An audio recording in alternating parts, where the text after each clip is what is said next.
سے پہلے اور سب سے اہم عامل کی حیثیت سے شمار کیا ہے۔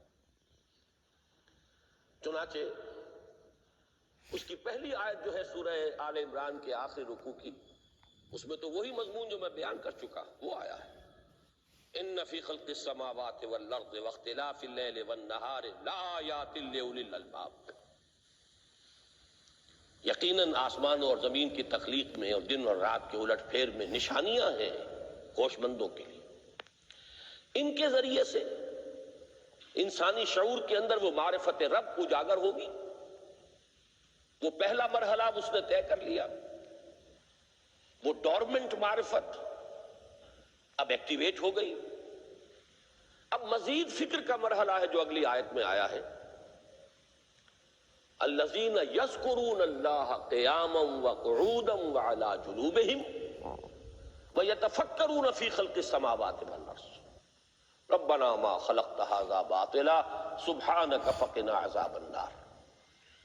یعنی تفکر جو ہے، ویتفکرون فی خلق السماوات والارض، وہ تفکر کرتے ہیں، غور و فکر کرتے ہیں آسمان اور زمین کی تخلیق میں، لیکن اس تفکر کے ساتھ لازماً ذکر، اور ذکر مدام، ذکر بھی وہ کہ جو مستقل ہو، ہر حالت میں ہو۔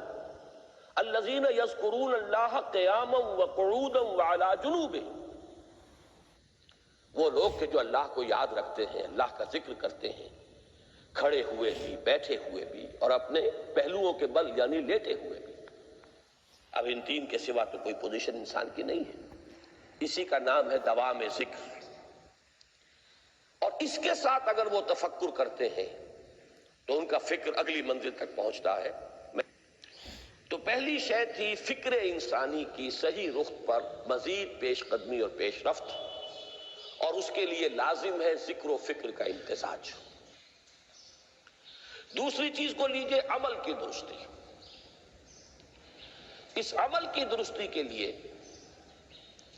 اللہ تعالی کے ساتھ ایک گہرے تعلق کی ضرورت ہے،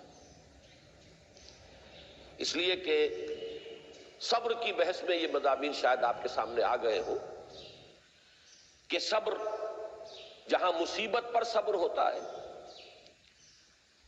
تکلیف پر صبر ہوتا ہے، اللہ کے احکام پر جمنا یہ بھی صبر ہے، نفس کی خواہشات کی باغ کو تھام کر رکھنا، کھینچ کر رکھنا یہ بھی صبر ہے، اور استقامت، کسی شے پر قائم رہنا یہ بھی صبر ہے۔ تو عمل صحیح پر استقامت کے لیے وَاصْبِرْ وَمَا صَبْرُكَ إِلَّا بِاللَّهِ، اس صبر کی سب سے اہم جو بنیاد ہے، اس کا جو سب سے بڑا ذریعہ ہے، اس کا جو سب سے بڑا سہارا ہے، وَمَا صَبْرُكَ إِلَّا بِاللَّهِ، اس کے لیے ضرورت ہے ایک گہرے تعلق کی کہ اللہ کے ساتھ ایک ایسا تعلق برقرار رہے جو نہ صرف گہرا ہو بلکہ دائم و قائم، مسلسل۔ ذرا ذہول ہوگا تعلق مع اللہ میں، ذرا کمی آئے گی، شیطان کا وار کاری ہو جائے گا۔ اسی کو حضور نے حدیث میں یوں تعبیر کیا ہے تمثیلاً کہ جو دل اللہ کی یاد سے غافل ہے، اس پر فارسی کا وہ مقولہ بھی ہے کہ خانہ خالی را دیو می گیرت، گھر خالی رہے تو جنات اس پر دیو جو ہے آ کر قبضہ جما لیتے ہیں۔ تو خانہ قلب جو ہے اگر یاد خدا بندی سے خالی ہو گیا تو شیطان ابلیس لعین اپنی تھوتنی ٹکا دیتا ہے۔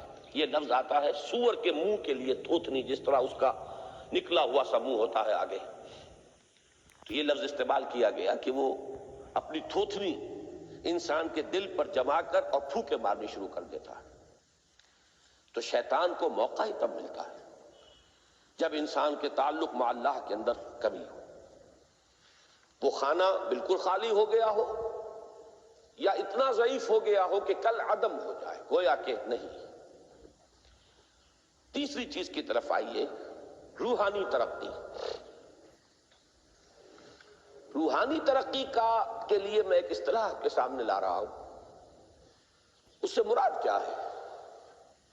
روحانی ترقی کے لیے ہماری دینی اصطلاح ہے تقرب الی اللہ، اللہ سے قریب تر ہوتے چلے جانا۔ اس پر میرا ایک کتابچہ بھی ہے، تقرب الی اللہ کے دو مدارج، دو درجے، جو در حقیقت ایک حدیث نبوی علیہ الصلوۃ والسلام ہی پر مبنی ہے کہ حضور نے ایک درجہ قرار دیا ہے تقرب بالفرائض، فرائض کے ذریعے سے انسان اللہ کا قرب حاصل کرے۔ ایک ہے تقرب بالنوافل، نوافل کے ذریعے سے اللہ کا قرب حاصل کرے۔ ان میں کیا نسبت و تناسب ہے، اہمیت کے اعتبار سے کون بڑھ کر ہے، بلندی کے اعتبار سے کون بڑھ کر ہے، یہ تمام مسائل میں نے اپنی اس تقریر میں بیان کیے تھے جو اس کتابچے میں شائع ہوئی ہے۔ اس وقت میں اس کی تفصیل میں نہیں جا رہا، صرف یہ تذکرہ اس لیے کر رہا ہوں کہ جن کو بھی خواہش ہو جائے وہ اس کا مطالعہ کرے۔ ہماری اس وقت کی گفتگو سے وہ کتابچہ اس جگہ پر منسلک ہوگا۔ تو تقرب الی اللہ، یہ تقرب کوئی فزیکل فینومینن نہیں ہے، جسمانی یا مادی مسئلہ نہیں ہے۔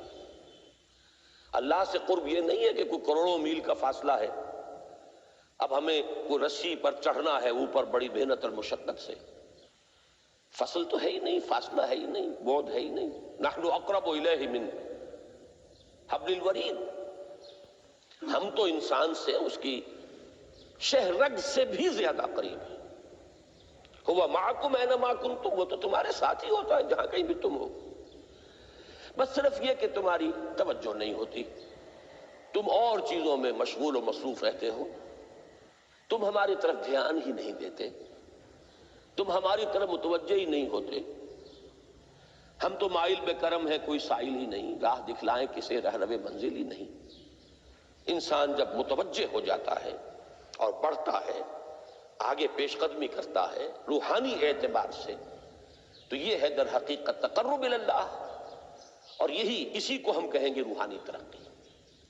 اب ان تین چیزوں کو اگر آپ نے ذہن میں جما لیا، پھر میری بات کی ترتیب اس کو ذہن میں قائم کیجئے۔ ہم چلے کہاں سے؟ کہ دین کے ساتھ اصل مناسبت فلسفے کی نہیں، حکمت کی۔ نمبر 2، حکمت قرآنی کا پہلا اور اہم ترین اور بنیادی مسئلہ معرفت رب کا حصول ہے۔